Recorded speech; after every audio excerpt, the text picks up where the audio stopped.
Teologia. Essa palavra soa um pouco pesada, não é? A gente já imagina logo livros antigos, poeira, debates que parecem não ter nada a ver com a nossa vida. Mas e se não for nada disso? E se o estudo sobre Deus for, na verdade, algo essencial para hoje? É isso que a gente vai investigar aqui. Qual é o verdadeiro problema com a teologia e por que, no fundo, ela importa, e muito?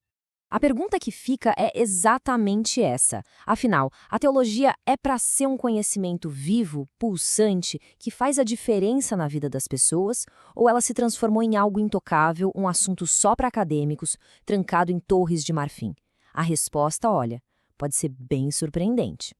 Para a gente começar, vamos olhar para um dado que é, para ser sincero, um soco no estômago. Fizeram uma pesquisa numa igreja grande e o resultado foi o seguinte: mais de 80% dos próprios membros achavam a teologia acadêmica irrelevante.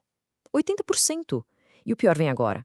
Quando perguntaram para a comunidade local, ali no entorno da igreja, o número subiu para 100%. Ninguém, absolutamente ninguém, via valor naquilo para a vida real. Quer dizer, isso mostra uma desconexão gigantesca, é um abismo. Se a teologia não está chegando nas pessoas, nem dentro nem fora da igreja, então, para que ela serve? Isso nos força a perguntar, afinal de contas, o que a teologia deveria ser de verdade? Qual é a sua vocação original? Bom, e a primeira parte da resposta pode pegar muita gente de surpresa. A ideia de estudar teologia não é uma invenção de acadêmicos, não. É, na verdade, um chamado que vem de dentro das próprias escrituras. Olha só, longe de ser algo opcional, a Bíblia ordena um mergulho profundo. Existe um chamado para examinar as escrituras, para pregar a palavra, para ser apto para ensinar e para manejar corretamente a palavra da verdade. Ou seja, não é um convite para ficar no raso, de jeito nenhum, é uma ordem para ir fundo. E com base nisso, fica bem claro. Teologia não foi feita para uma elite. Essa ideia da torre de marfim, de um conhecimento trancado a 7 chaves, isso vai totalmente contra o propósito original da coisa. E tem uma frase do pastor Solano Portela que resume isso perfeitamente. Ele diz: estudar ou fazer teologia não é uma área segregada da academia teológica. O lugar dela, o verdadeiro habitat da teologia, é a vida da igreja, para ser vivida e praticada por gente comum, não só por especialistas. Então, a gente chega nesse contraste aqui, que é o ponto-chave.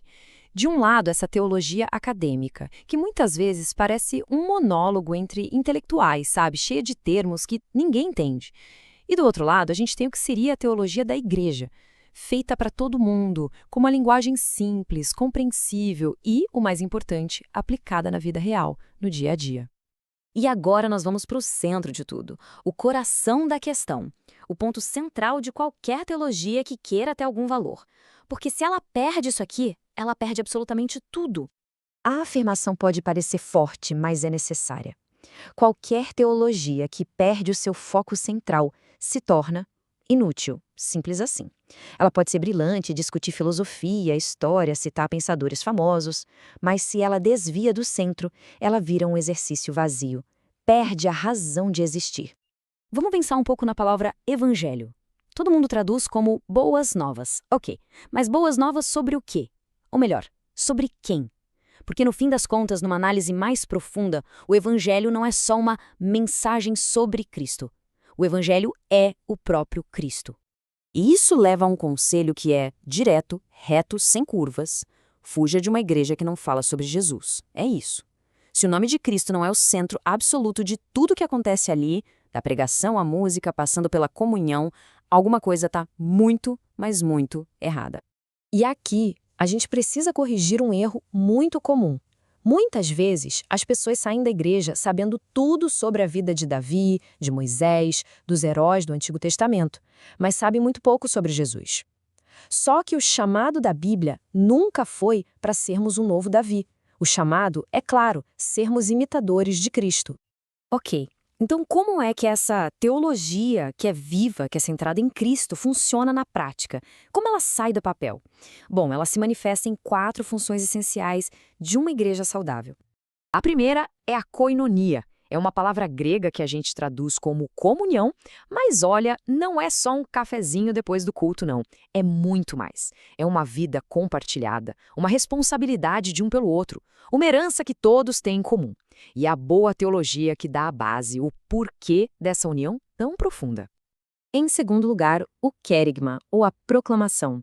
Uma teologia saudável, centrada em Jesus, dá as ferramentas para anunciar o evangelho de um jeito claro, simples, direto ao ponto. Afinal, essa é a missão número 1 da igreja, certo? Falar de Jesus para o mundo. A terceira função é a diaconia, que significa serviço. E é importante entender, isso não é um cargo para algumas pessoas na igreja. É uma atitude de generosidade, que todos são chamados a ter. É a teologia que nos ensina sobre o amor de Deus, e é esse entendimento que transborda em serviço ao próximo. E por último, a martíria, o testemunho. Uma igreja que está viva, cheia do Espírito Santo, é uma igreja que não consegue ficar calada. Ela testemunha. E a teologia, bem, ela dá o conteúdo, a substância, a clareza para a gente conseguir contar o que experimentou em Cristo Jesus. Juntando tudo isso, a conclusão fica bem clara, né? A teologia, quando é feita do jeito certo, não tem nada de estudo abstrato ou empoeirado. Ela é o motor, é o que dá força, a energia que impulsiona a igreja a viver em comunhão, a proclamar, a servir e a testemunhar com um propósito real. Então, para a gente fechar, fica uma provocação. Se a gente parar de ver a teologia como uma matéria de prova e começar a vê-la como ela realmente é, um caminho para conhecer a Deus através de Jesus, como isso mudaria tudo? Como isso transformaria a nossa forma de viver, de servir, de falar, hoje? É uma pergunta que vale a pena levar para casa.